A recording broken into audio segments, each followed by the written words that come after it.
Nagkamali man tayo ng inidolo, huwag na tayong muling magpapabudol. Veteran news reporter Ted Filon, pinatamaan si President Bongbong Marcos Jr.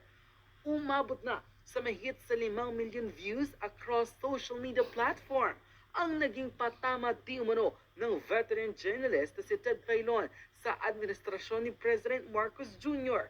Sa kanyang programa, tila idinaan ni Ted Filon ang kanyang mensahe sa administrasyon na pakiwari hindi na raw natuto sa pagkakamali ng kanyang ama at tila balak pang ulitin kahit na maraming Pilipino ang magiging kawawa.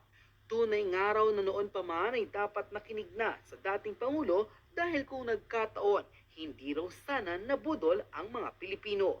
Gayunpaman, ang mensahe ni Ted Filon ay nag-iwan sa kanyang mga tagapakinig ng aral na ipaglaban ang karapatan bilang tao dahil ang boses mo bilang Pilipino ang magpapalaya sa mapangsupil na gobyerno. Panoorin ang full video. Ngayon, ito naman ang panata laban sa mga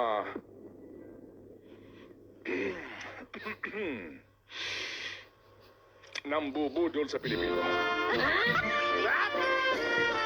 Bilang Pilipino, magiging mapagbantay ako sa ginagawang pagnanakaw ng mga taong gobyerno sa bagong Pilipinas. Bilang Pilipino, isisiwalat ko ng buong tapang at may dangal ang katiwalian at pagmamalabis ng mga taong nagpapanggap na mga lingkod bayan.